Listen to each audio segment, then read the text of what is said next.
जय गुरु जी संगत जी, शुक्राना गुरु जी की। ओम नमः शिवाय, शिव जी सदा सहाय। ओम नमः शिवाय, गुरु जी सदा सहाय। जय गुरु जी की। तो संगत जी ना, गुरु मंत्र में ना बहुत ही शक्ति होती है संगत जी। तो आप भी जो है, जब भी आपको टाइम लगे, आप जो है गुरु मंत्र का जप करें संगत जी। आपके जो भी दुख तकलीफ है ना, वो बहुत ही दूर होंगे संगत जी। तो संगत जी, गुरु जी महाराज जी के दरबार में बहुत ही नई नई संगत जो है रोज़ रोज़ जुड़ी है। और तो नई नई संगत जो जुड़ी है, उनके मन में किंतु परंतु सवाल सबके आते ही हैं और वह बहमों में ज़्यादा पड़ जाती हैं। तो संगत जी, आपसे मैं हाथ जोड़कर विनती करता हूँ कि आप जो है ना बहमों में ना पड़ा करें। और आप जो है, जो पुराने जो हमारे संगत लोग हैं, उनके सत्संग आप जरूर सुने। आपको उनके जो आप जब उनके सत्संग सुनेंगे तो आपको जो है प्रश्नों का उत्तर जो है जरूर मिलेगा संगत जी।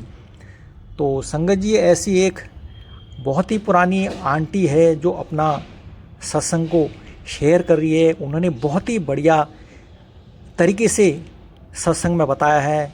तो संगत जी, आपसे हाथ जोड़कर विनती है कि आप सत्संग को सत्संग समझकर उसको जो है गुरु जी का सत्संग समझकर जो है सुने संगत जी, क्योंकि ये तो गुरु जी महाराज की सत्संग होते हैं।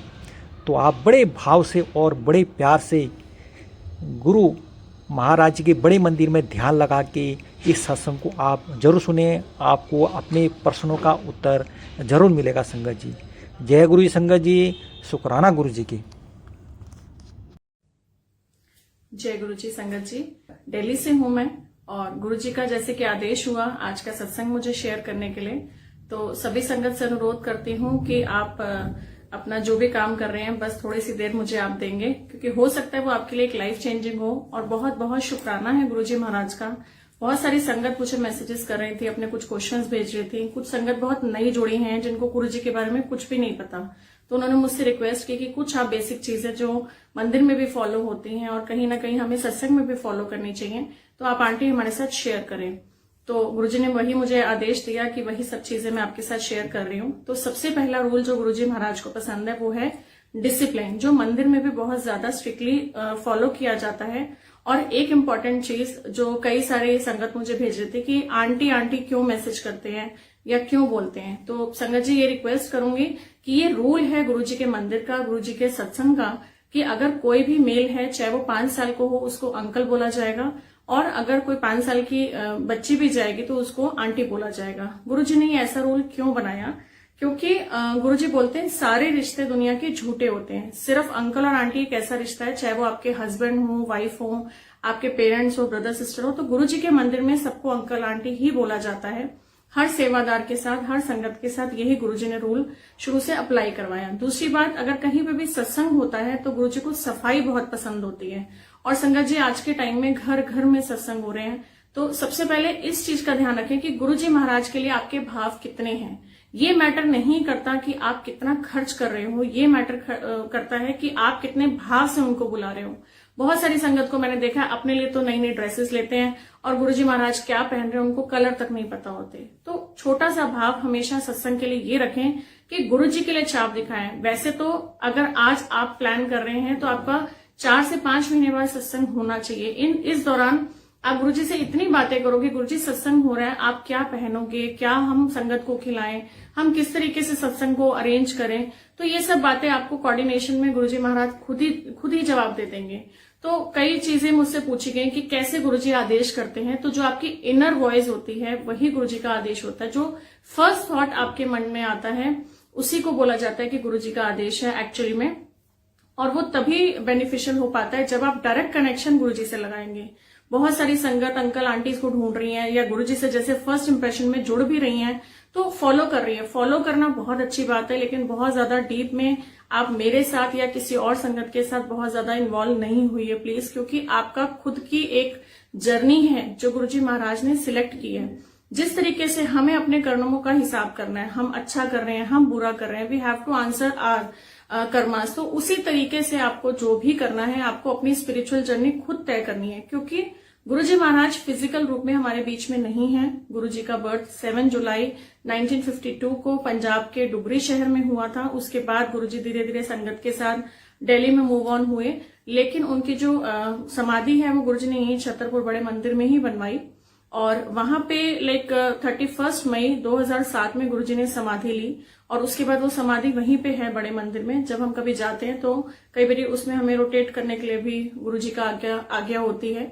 तो कहीं ना कहीं हमें डायरेक्ट कनेक्शन के साथ जुड़ना है, और गुरुजी महाराज हर सत्संग में आते हैं। जी हाँ, क्योंकि ये हमारे साथ एक स्पिरिचुअल सोल की तरह रहते हैं, संगत को ब्लेस करने आते हैं। कहीं ओम दर्शन होते हैं, कहीं ओंकार होता है, कहीं कोई कहता है कि अमृत वर्षा हो गई। वो गुरुजी के अपने अपने ब्लेस करने के तरीके हैं। कुछ भी ऐसा नहीं है कि आपके साथ ऐसा नहीं हुआ तो अच्छा नहीं हुआ। जो भी हो रहा है अच्छे के लिए हो रहा है। किसी भी आप वहम में नहीं पड़े, क्योंकि गुरुजी का हमेशा एक ही आंसर रहा है हम संगत के लिए कि वहमों में नहीं पड़ो। जो कुछ हूं वो मैं हूं। बहुत सारी नई संगत जिनको कुछ पता नहीं होता, कुछ अंकल आंटीज होते हैं, कुछ लोगों ने सत्संग को प्रोफेशन में बना लिया, ऐसे नहीं होगा तो ऐसे हो जाएगा। प्लीज इन सब में मत पड़े। जितना सिंपल आप सत्संग को रखेंगे आपके लिए उतना ही अच्छा है, उतना गुरुजी खुश होते हैं। और जिसको जितना पॉकेट में दिया है हमें सत्संग में उतना ही खर्च करना है। ऐसा नहीं है कि कोई बहुत ज्यादा 4 सब्जी बना के करेगा तो गुरुजी बहुत खुश हो जाएंगे, या बहुत बड़ी लाखों की फूलों की डेकोरेशन होगी तो गुरुजी खुश होंगे, ऐसा नहीं है। तो संगत जी, जितना आप सिंपल सत्संग को रखेंगे उतना ही गुरुजी का भाव जुड़ता है आपसे, और आप उतना गुरुजी के साथ जुड़ सकते हो। जैसा कि आप देख सकते हो पीछे भी गुरुजी की गद्दी लगी हुई है, और गुरुजी ने यही मुझे आदेश दिया, क्योंकि अगर पाठ पूजा के नाम पे बोलूं तो मैं सच बताऊं, मैं कोई पाठ पूजा नहीं करती। कोई मेरा धूप बत्ती का नियम नहीं है किसी भी चीज का। और कहने को अगर पाठ पूजा जो गुरुजी के अकॉर्डिंग है मैं 24 घंटे करती हूँ, वो है मेरे गुरु का नाम। तो गुरु की टीचिंग्स को फॉलो करना, और कहीं ना कहीं हमें गुरुजी के साथ अटैच होकर चलना, कहीं ना कहीं किसी का बुरा नहीं सोचना, ये सबसे पहले गुरुजी के प्रीचेस रहे हैं। सर्वत का भला मांगना, जो हमें बानी से भी मिलता है, और बानी के ही कहीं ना कहीं यदि बोलूं कि रूल्स को फॉलो करने के लिए गुरुजी का आदेश हुआ है। मंदिर में भी जब हम जाते हैं तो हमें बानी ही चलती हुई सुनाई देती है, और उसी में जो हमारी मनोकामना होती है वो कहीं ना कहीं गुरुजी सुन रहे होते हैं। हमारे मन की सारी परिभाषा गुरुजी सुन रहे होते हैं। तो कई संगत ने मुझे बहुत सारे क्वेश्चंस भी भेजे हैं। मैं कोशिश करूंगी धीरे धीरे मैं डिस्कस कर पाऊं, और मैंने लिखे हैं अपने पास क्योंकि मैं भूल जाती हूँ। तो गुरुजी ने लाइफ को बेटर और बेटर करना है, तो सबसे बड़ी बात एक्शन हमें खुद लेना है। गुरुजी हमें अपनी तरफ ऐसे खींचते हैं। जब हम शुरू में जुड़ते हैं तो गुरुजी महाराज हमारे साथ इस तरीके से जुड़ते हैं कि सब कुछ तेरे लिए मैं हूं। फिर वो उसके बाद थोड़ा सा एक स्टेबिलिटी आती है, ऐसा लगता है जैसे हमसे गुरुजी दूर हो रहे हैं। लेकिन संगत जी, वो सच में हमारी परीक्षा होती है कि हम अपने गुरु को कितना पूछ रहे हैं, क्योंकि कहीं ना कहीं जब तक हम देंगे नहीं हमें लौट के मिलेगा नहीं। हम सब कुछ रब से चाहते हैं, चाहे आप कृष्ण भगवान को मानते हैं, चाहे माता रानी को मानते हैं, साईं बाबा को मानते हैं, किसी भी भगवान को मानते हैं। गुरुजी ने नहीं बोला कि आप इन सबको छोड़ो। गुरुजी ने उन सबके साथ ही आपको जोड़ा है। अगर ऑलरेडी किसी गुरु का नाम दान किसी ने ले रखा है तब भी गुरुजी महाराज ने कभी ये नहीं बोला, क्योंकि he is from Om light actually. तो हमें गुरुजी ने उन सबके साथ जोड़ के ही हमें आगे बढ़ने के लिए बोला है। और गुरुजी का जो एक मंत्र जाप है, ओम नमः शिवाय, शिवजी सदा सहाय, ओम नमः शिवाय, गुरुजी सदा सहाय। ये अगर किसी के पास नाम दान नहीं है, आप इसको ऐसे नाम दान समझ सकते हैं। जितना जाप करेंगे उतना आपका इनर वॉइस बिल्डअप होती है, उतना आप इनर वर्ड को अपने पहचान सकते हो। सबसे बड़ी बात, जो पीछे भी मैंने मेडिटेशन के लिए लिंक शेयर किया था, बहुत सारी संगत उससे जुड़ी और बहुत सारी संगत को फर्क पड़ा। एक्चुअल में मेडिटेशन है क्या, और हम एक्चुअल में गुरुजी से कैसे जोड़ सकते हैं। कहीं पे भी आप बैठते हैं, कोशिश करें एक लंबा ओम का उच्चारण करें, 2 मिनट 5 मिनट, जिसको आप ऑडियो में कनेक्ट करके जैसे वो बोल रहे हैं वैसे आप साथ साथ बोल सकते हैं। उस 10 मिनट के अंदर भी आप अपने अंदर धीरे धीरे धीरे धीरे चेंज लाना शुरू करेंगे। यदि मैं बोलूं कई लोगों के पास जिनको रोटी बनानी नहीं आती, क्या रोटी बनानी मुश्किल है? तो डेफिनेटली उनके लिए बहुत मुश्किल है। और जिनको बनानी आती है उनके लिए बहुत ईजी है। और ये ऐसी बोलूं, अगर गाड़ी चलानी आती है तो जिनको आती है उनके लिए बहुत ईजी है, और जिनको नहीं आती उनके लिए बहुत मुश्किल है। तो इसी तरीके से होती है मेडिटेशन। मेडिटेशन का मतलब है अपने आप को पहचानना। जैसे हम रोज नहाते हैं, अपने घर के रूटीन करते हैं, साफ सफाई करते हैं, खाना खाते हैं, उसी तरीके से वो हमारी आउटर वर्ल्ड की सफाई होती है। हमें अपनी इनर वर्ल्ड को भी साफ रखना बहुत जरूरी है। तो संगत जी, उसी कनेक्शन के साथ हमें गुरुजी ने जोड़ा, उन्हीं चीजों को हमें आगे बढ़ना सिखाया और उसी के साथ हमें आगे बढ़ना है।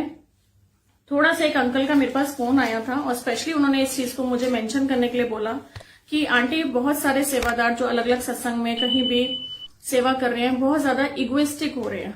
तो एक तो सबसे पहले बोलूंगी ईगो किस चीज की, ये तो गुरुजी का भी मैसेज है, मेरे मन कभी मान ना करी नीवे आनो फल लग दे।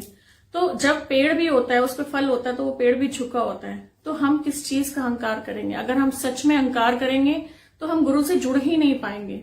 प्रायोरिटी दो सिर्फ गुरुजी महाराज को, किसी भी सेवादार को, किसी भी मुझे या किसी और ऐसी संगत को जिसके सत्संग से आप इंप्रेस हो रहे हो और फिर भी आप उनकी तरफ झुकाव में जा रहे हो, तो ये मत सोचो कि हमें सब कुछ वहीं मिलेगा। हम भी कनेक्टेड गुरुजी से ही हैं। जब डायरेक्ट वो हमें दे सकते हैं तो डायरेक्ट वो डेफिनेटली आपको भी दे सकते हैं। तो अपनी जर्नी को इतना सिंपल रखिए आप कि कुछ भी कॉम्प्लिकेटेड नहीं है। जो बात करनी है गुरुजी महाराज से आप डायरेक्ट कनेक्शन करके करिए। आप कहीं पे भी हो, आप जो नहीं मानते गुरुजी को अभी भी, तो आप आंख बंद करके किसी भी प्रॉब्लम में हो, जब दुनिया के सब रास्ते बंद हो जाते हैं, सिर्फ 1 मिनट के लिए बोलना गुरुजी प्लीज हेल्प मी, और आप उस दिन के बाद देखेंगे आपका रीबर्थ हो गया। उस दिन के बाद आप गुरुजी पे विश्वास करना शुरू कर देंगे। लेकिन आपको विश्वास तो हो गया, क्या आपकी एक जो राइट है गुरुजी के ऊपर कि आपको विश्वास हो गया, तो क्या उस राइट के साथ आपकी ड्यूटी नहीं है? बिल्कुल है। जैसे राइट और ड्यूटी हमारे घर के प्रति होती है कि हमारा घर है तो हमारी ये ड्यूटी भी होती है कि हमें उस घर में साफ सफाई रखनी है, उसी तरीके से हमारे गुरुजी के प्रति भी हमारी कुछ ड्यूटीज होती हैं। वो ड्यूटीज क्या होती है? उनके वचनों को फॉलो करना, किसी के लिए बुरा नहीं सोचना, सर्वत के लिए भला बोलना और सबके लिए अच्छी वाइब्रेशंस भेजना। यही गुरुजी ने हमें सिखाया है। और अगर आप मंदिर में भी जाते हैं यही सब चीजें मिलती हैं। अगर कुछ मंदिर के सेवादार हैं भी जो थोड़े से इगोइस्टिक हैं, तो मुझे जो गुरुजी ने मैसेज दिया वही मैं आपको देती हूँ। एक बार एक अंकल को मैंने भेजा मंदिर में और बहुत ज्यादा वहां पे लाइक रश हो गया था और शादियों का थोड़ा सा रास्ता था, तो अंकल लेट पहुंचे, जस्ट 5 मिनट्स। 10 बजे मंदिर बंद हो गया था और अंकल वहां पे खड़े ही हुए थे गेट पे। उन्होंने सेवादार को बोला, गेट कीपर को, कि आप प्लीज मुझे जाने दो, मैं फर्स्ट टाइम आया हूँ बहुत दूर से और 3 घंटे से मैं ट्रैफिक जाम में था। आप यकीन मानना उन सेवादार ने अंकल को अंदर नहीं जाने दिया। और ठीक है, रूल सबके लिए एक जैसा होना चाहिए, मेरे लिए भी, आपके लिए भी और किसी वीआईपी के लिए भी। अब 5 मिनट बाद जब वो बाहर ही खड़े हुए थे, क्योंकि उनको कुछ पता ही नहीं था, वो तो गुरुद्वारे से जुड़े हुए थे, ये बातचीत उन्होंने मुझे बाद में आके शेयर की। अब 5 मिनट बाद वो क्या देखते हैं कि कोई वीआईपी एंट्री हुई और साइड का डोर खुला और उनको अंदर जाना अलाउ हो गया। अब यहाँ आके तकलीफ होती है कि वो अंकल ने कहा आज के बाद मैं यहाँ नहीं आऊंगा मंदिर। हालांकि मैंने उनको बहुत कन्विंस करके दोबारा भी भेज दिया वहां पे, बट वहां सेवादार अपने लिए वीआईपी एंट्री क्यों ढूंढते हैं, संगत क्यों वीआईपी एंट्री ढूंढती है? ठीक है, अब ये सवाल मेरा गुरुजी से था कि गुरुजी आपके मंदिर में भी ये चीजें शुरू हो गई। तो गुरुजी ने बड़ा सुंदर आंसर दिया मुझे, जो मैं आपसे शेयर करूंगी। जैसे सागर मंथन होता है, सागर मंथन होते ही सब चीजें बटी। ठीक है, हमारे भोले बाबा ने विष लिया, बहुत कुछ जो अलग अलग जिसकी जो जो चॉइस थी उन्होंने ले लिया। इसी तरीके से गुरुजी महाराज ने मंदिर में भी पॉलिटिक्स भी रखी हैं, ब्लेसिंग्स भी रखी हैं, बहुत ज्यादा पॉजिटिविटी भी रखी है और हर तरीके की चीजें हैं वहां पे। अगर आपको यश चाहिए, मान सम्मान चाहिए, आपको क्या चीज चाहिए, अब गुरुजी का यही मेरे लिए आंसर था, तुझे क्या चाहिए वो तुझे देखना है। उस दिन के बाद मैंने आंखें बंद कर ली। मैंने कहा गुरुजी हम तो आपसे मिलने आते हैं और हम आपसे मिलके चले जाते हैं। मंदिर में क्या हो रहा है, किसी और जगह क्या हो रहा है, ठीक है हम लोग उस चीज में नहीं बोल सकते, ना उतना डीपली मुझे जाना है, लेकिन आप एक्चुअली मंदिर में लेने क्या जा रहे हो, आपको क्या चाहिए, गुरुजी आपको वो देते हैं। अगर आपको कहीं ना कहीं पॉलिटिक्स चाहिए, आप पॉलिटिक्स लीजिए, कहीं ना कहीं हमें ब्लेसिंग्स चाहिए, हम ब्लेसिंग्स लेके आ जाते हैं। तो सिंपल सी चीज है कि जो हम बो रहे हैं वही हम पा रहे हैं, और वही हम जो आज बोएंगे वही हमारा फ्यूचर है और वही हम उसको काटेंगे। तो कहीं ना कहीं जो धीरे धीरे धीरे धीरे स्टेप ऑन करते करते गुरुजी से बातचीत करके ही मुझे अपने सवालों के जवाब मिले, और वही बातचीत आपको मिल सकती है। आप डायरेक्ट कनेक्शन लगाएं गुरुजी से, किसी भी मीडिएटर को मत ढूंढें। तो एक आंटी का मेरे पास आया कॉल कि हम लोग ऐसे से कहीं दिल्ली से बाहर रहते हैं और कुछ आंटी वहां जुड़ी, जैसे थोड़ा सा टाइम तो हो गया था, कुछ सत्संग ऑर्गेनाइज करने शुरू किए उन्होंने। तो ठीक है, हो जाता है, क्योंकि किसी को नहीं पता तो डेफिनेटली वो कहीं ना कहीं बोलते हैं कि आप अरेंज कर लीजिए, बहुत अच्छी बात है। लेकिन अब उसके बाद धीरे धीरे कहीं ना कहीं इन्वॉल्वमेंट शुरू हो गई, फिर कहीं ना कहीं कमेटियों में शुरू हो गए, फिर घर में आना जाना बहुत इंटरेक्शन शुरू हो गई, फैमिली एक दूसरे की डिस्टर्ब। तो प्लीज स्टॉप दिस। छोटी सी रिक्वेस्ट, किसी को इतनी इंपॉर्टेंस मत दो, सत्संग को बहुत ज्यादा उलझाओ नहीं आप। आपका भाव सत्संग करने का है, आप गुरुजी महाराज की गद्दी लगा सकते हो तो मोस्ट वेलकम। आज मैं आपको इस गुरुजी महाराज की जो गद्दी में एंड में आपको जरूर दर्शन कराऊंगी कि गुरुजी ने मुझे कैसे भाव रूप में दर्शन दिए, क्योंकि मुझे भी लगता था कि मैं बहुत ज्यादा नियम पालन नहीं कर सकती, मेरा रूटीन बहुत बिजी है गुरुजी, मैं क्या करूं कि ना तो मैं 3 टाइम का आपको भोग लगा सकती हूँ, क्योंकि जिन्होंने गद्दी विराजित कर रखी है उसमें पूरा नियम पालन करना जरूरी होता है। जिस तरीके से आप कुछ भी खा रहे हो वो आपको भोग लगाना जरूरी होता है, जैसे आप लड्डू गोपाल जी को लाते हो। लेकिन हाँ, गुरुजी के लंगर में, गुरुजी के मंदिर में कहीं पे भी प्याज और लहसुन का वहम नहीं होता। इवन नरातों में भी अगर आप जाते हो तो वहां प्याज अवॉइड नहीं होता। तो ये कई संगत ने मुझसे क्वेश्चन किया था, तो मैंने उसी के लिए सोचा कि आपको बता दूं। तो आप प्याज और लहसुन कैसे भी खा सकते हो, नरातों में भी डेफिनेटली वहां मंदिर में यूज होता है लंगर प्रसाद में। तो कहीं पे भी गुरुजी ने वहम नाम की चीज नहीं रखी हमारी लाइफ में, बस एक चंगा इंसान बनो, ये मैसेज हमेशा मिलता है। जो मैंने दिया, count your blessings not your troubles, क्योंकि हमें अपने कर्मानुसार ही सब कुछ मिल रहा है और हमें अपने कर्मों के हिसाब से ही मिलना है। तो कहीं ना कहीं हमें उन चीजों से जुड़ना है जो हमारी लाइफ के लिए अच्छा है। अब एक संगत मुझे ऐसी भी मिली जिन्होंने बोला कि भी हम गुरुजी से जुड़े और हमें तो ऐसा लगा गुरुजी ने हमें कुछ नहीं दिया। तो मेरा एक ही सवाल था कि तुमने गुरु के लिए क्या किया? दिन भर तो बैठ के सास बहू की चुगलियां करो, उसके बाद आप एक्सपेक्ट करते हो कि गुरु आपके साथ रहे। 2 चाह से गुरुजी ने हमेशा बोला है दूर रहने के लिए। एक चाह चुगली जो आपके कर्म खराब करती है, एक चाह चावल जो आपका शरीर खराब करती है। तो ये चावल का भोग गुरुजी के मंदिर में भी नहीं लगता, कभी भी लंगर प्रसाद में चावल नहीं होता। लंगर प्रसाद में एक सूखी सब्जी, एक तरी वाली कोई भी दाल, सब्जी, rajma, what ever you want, और एक हरी चटनी जो गुरुजी महाराज को बहुत पसंद है, और साथ में हलवा प्रसाद। अगर सावन वगैरह होता है तो खीर का भोग लगता है, और साथ में 2 रोटी प्रसाद। अगर आपको तीसरे की इच्छा होगी तो हाथ जोड़ दिया जाता है, क्योंकि वो दवाई है आपकी। कितनी आपके अंदर जानी है उतना गुरुजी को मालूम है, तो उतना सबको मिलता है, इक्वल मिलता है। कोई वहां पे वीआईपी लंगर नहीं होता। 4 की थाली में शेयर किया जाता है। जो लोग नीचे नहीं बैठ सकते उनको ऊपर चेयर पे इंडिविजुअल थाली मिल जाती है।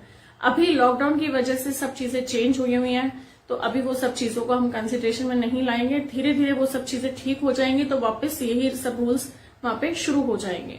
तो अभी आजकल जो भी मंदिर जाना चाहते हैं, जो दिल्ली में रहते हैं, उनको पास के थ्रू एंट्री मिल रही है। उस पास के लिए एक कंडीशन है, अगर आपको मंदिर जाना है 20 साल से नीचे और 60 साल से ऊपर कोई भी संगत वहां नहीं जा पाएगी।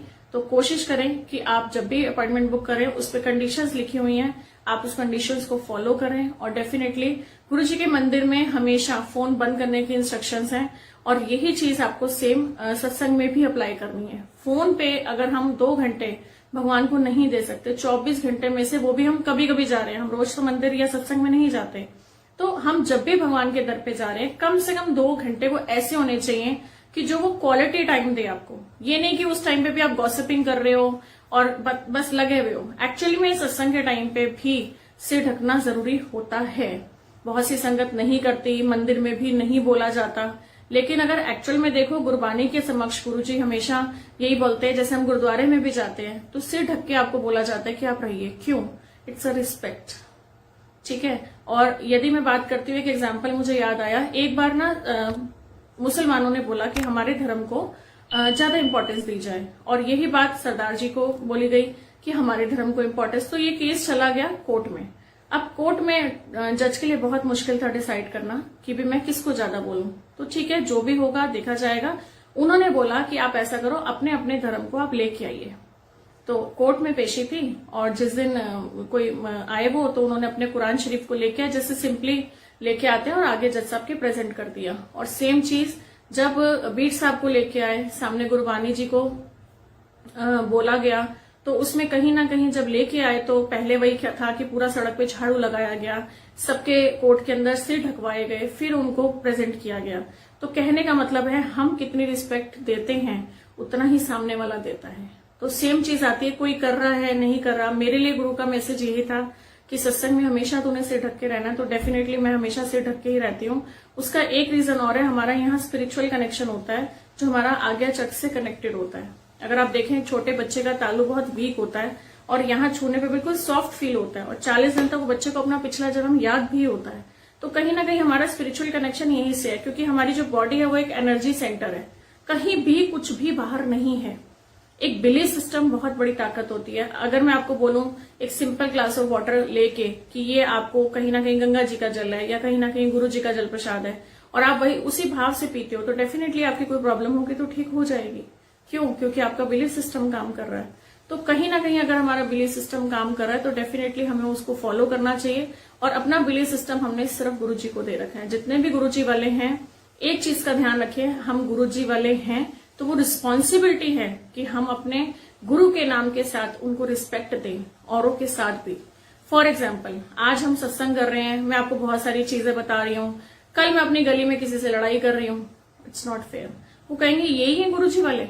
तो कहीं ना कहीं हमारे गुरु के साथ हमारा नाम जुड़ा हुआ है, हमें उस नाम की इज्जत करनी है, हमें अपने गुरु के नाम के साथ रिस्पेक्ट रखनी है। Whatever we are doing, हमारे साथ हमारे गुरु जी का नाम जुड़ा हुआ है और वही लोग बोलेंगे कि ऐसे होते हैं गुरु जी वाले। तो मिसाल बन के रहिए कि हमारे गुरु जी ने हमें क्या सिखाया एग्जैक्टली। अगर आप चाहते हो कि आपके गुरु जी का नाम आपके साथ जुड़ा रहे और हम क्या कर रहे हैं उस चीज पे ध्यान देना बहुत जरूरी है।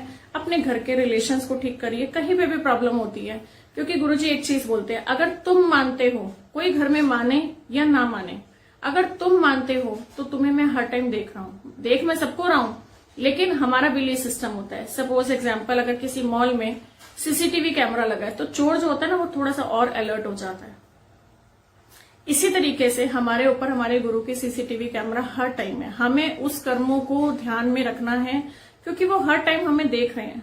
तो क्यों हम अलर्ट हो जाते हैं कैमरे को देख के? सिर्फ इसलिए कि हमें कोई देख रहा है। तो हमारे गुरु ने जब हमें देखना शुरू किया तो हम उनको पाना चाहते हैं। एक्चुअल हमारी जो जर्नी होती है लाइफ की वो यही होती है कि हमें मोक्ष तक जाना है, हमें आगे अपनी गति करानी है। कहीं ना कहीं हम उलझे हुए अपनी फैमिलीज में। ऐसा नहीं कि गुरुजी ने नहीं बोला, गुरुजी कहते हैं पहले अपना घर देखो फिर मेरे पास आओ। पहले अपने मन मंदिर में कोशिश करूंगी 5 मंदिर की डिस्कशन में अगले सत्संग में लूं। मन मंदिर, तन मंदिर, बड़ा मंदिर, घर मंदिर। तो गुरुजी ने बहुत सारे मंदिर एक्सप्लेन कर रखे हैं और कहीं ना कहीं अपने मन मंदिर को साफ करना है। हमारा मन का बर्तन बहुत गंदा है, भरा हुआ है विकारों से, नेगेटिविटी से, औरों की ईर्ष्या से। जब हम गुरुजी के पास सीढ़ियां भी चढ़ते हैं गुरुजी के मंदिर में तो गुरुजी ने ये बात बोली है कि 5 अपने अहंकार छोड़ के आओ वहां पे, लोभ, मोह, क्रोध, अहंकार और ईर्ष्या, ता मेरे दरते आई। तो वो हमें छोड़नी है। आज हम कहते हैं अच्छा नहीं उसने मुझे ये कह दिया, अच्छा नहीं उसने मुझे ये कह दिया। हमने कहा अपनी ईगो को छोड़ा? तो कहीं ना कहीं हमें ईगो छोड़नी बहुत जरूरी है। जैसे ही हम ई छोड़ देंगे तो हम गो हो जाएंगे, हमारी लाइफ में प्रोग्रेस शुरू हो जाएगी, क्योंकि ऊपर वाला हर टाइम हमें देख रहा है। तो कहीं ना कहीं संगत जी मैं कोशिश करूंगी आपके आने वाले टाइम में आपके साथ सहयोग कर सकूं। कुछ एक क्षण भर भी अगर आप मेरी बातों से इम्प्रेस होते हैं और कहीं ना कहीं अगर गुरुजी से जुड़ जाते हैं, कहीं ना कहीं उस ऊपर वाले की लॉ आपको मिल जाती है, तो मैं अपने आप को सौभाग्यशाली समझूंगी और बहुत बहुत बहुत शुक्राना करती हूँ, क्योंकि आज मैं जो हूँ जस्ट बिकॉज ऑफ गुरुजी। बहुत मेरी लाइफ के सत्संग हैं। मेरी बिटिया को गुरुजी ने लंदन भेजा 2019 में, कैसे भेजा मैं कोशिश करूंगी मैं जल्दी शेयर करूं। और बहुत सारी चीजें लाइफ में हुई। ये प्रोफेशन में मुझे गुरुजी ने कैसे डाला, न्यूमोलॉजिस्ट बना दिया, जो मैंने कभी जिंदगी में भी नहीं सोचा था। और बहुत सारी संगत मुझे मैसेज करती है कि आंटी ये कैसे हुआ, क्योंकि गुरुजी एस्ट्रोलॉजी को नहीं मानते, स्टोन्स को नहीं मानते। तो मैं कोशिश करूंगी कि मैं इन चीजों को आपसे शेयर करूं और टाइम बहुत ज्यादा ले रही हूँ, इस चीज के लिए माफी चाहूंगी। लेकिन डेफिनेटली गुरुजी के आगे अरदास है और कहीं ना कहीं कहती हूँ Guruji please heal all the world. बहुत सारी ब्लेसिंग्स की जरूरत है आपको। हो सकता है किसी के रिलेशंस में, कहीं ना कहीं मनी सेक्टर में, किसी को घर चाहिए, कुछ भी चाहिए, ये दुनियावी चीजें हैं। एक बार एक अंकल को कैंसर था, उन्होंने माथा टेका गुरुजी के आगे और उसने गुरुजी ने बोला कि 10 तैनू की चाहिए। तो अंकल ने बोला गुरुजी मेरा कैंसर ठीक कर दो। तो गुरुजी ने कहा बस मैं तो पता नहीं की वर्णन आया सी, तू तो कैंसर है, कोई मुश्किल काम थोड़ी है। आज हमें कैंसर नहीं है, हम क्या मांग रहे हैं इस चीज को सोचना बहुत जरूरी है, इस चीज को ध्यान में रखना बहुत जरूरी है। व्हाट वी आर डूइंग, रब को रब से मांग लो, सब मिल जाएगा। इस छोटी सी स्टेटमेंट में अगर आपको बहुत कुछ समझ आ गया हो तो डेफिनेटली आज से और अभी से आपकी लाइफ चेंज हो जाएगी। रब को रब से मांग लो, आपको सब कुछ मिल जाएगा। किसी चीज की जरूरत नहीं है, आपकी बाह पकड़े रखेंगे गुरुजी। एक बार किसी ने पैर दबा रहे थे संगत जी, और गुरुजी ने बोला कि ले मेरा हाथ फाड़ ला अंकल, ऐसे हाथ आगे करके पैर दबा रहे थे अंकल। तो अंकल ने हाथ नहीं पकड़ा। गुरुजी ने फिर बोला अंकल मेरा हाथ फाड़ ला है, तो अंकल ने हाथ नहीं पकड़ा। फिर तीसरी बार गुरुजी महाराज ने बोला, उन्होंने नहीं पकड़ा। तो गुरुजी कहते लोग तो मेरा हाथ पकड़ने में तरस देने, तू क्यों ही मेरा हाथ फड़दा पिया। तो अंकल ने बहुत सुंदर जवाब दिया, गुरुजी मैं आपका हाथ छोड़ दूंगा, आप मेरा हाथ पकड़ लो। तो अपना हाथ हमें गुरुजी को पकड़ाना है। डेफिनेटली हम छोड़ देंगे क्योंकि हम खुशियों में गुम हो जाएंगे। गम में तो बहुत सारे लोग याद करते हैं, खुशियों में हर कोई याद नहीं करता। बट गुरुजी का शुक्राना करके बहुत सारी संगत गुरुजी को अपनी खुशियों में, हर दिन त्योहार में, हर वक्त याद रखने की कोशिश करती है। और वही बाह इन्होंने हमें पकड़ाई है। और गुरुजी के महाराज के आगे अरदास है मेरी कि हर संगत की बाह पकड़े रखो। कोई भी सेवादार अगर भटक रहा है तो उसको सही राह दिखाओ। और अगर आपने सच में उनको सेवा बख्शी है तो एक्चुअल सेवा का मतलब समझें कि हमारी सेवा गुरु तक पहुंच रही है। और गुरुजी कहते हैं मैं अपनी संगत में हूं। गुरुजी कहीं अलग नहीं है, अपनी संगत में है। तो कहीं भी सत्संग कराएं, सबसे पहले उनका कंफर्ट जोन देखें। एक बार कहीं मेरी सत्संग की सेवा लगी तो वहां उन्होंने गली के बाहर टेंट बिछा रखा था और वो गली ना बहुत ऐसे ऊबड़ खाबड़ थी। तो सबसे पहले मेरे मन में यही आया कि अगर यहाँ संगत बैठेगी तो उनको तो चुभेगा। तो छोटा सा एग्जाम्पल था ये कि कंफर्ट जोन किस तरीके से हम संगत के लिए सोच सकते हैं। वही छोटी छोटी बातों पे ध्यान रखें। ये नहीं सोचें कि आप कितना खर्च कर रहे हैं, और कोशिश करें गुरुजी से डायरेक्ट कनेक्शन लगाएं और कहीं भी किसी से कुछ जुड़ने की फालतू जरूरत नहीं है। जय गुरु जी।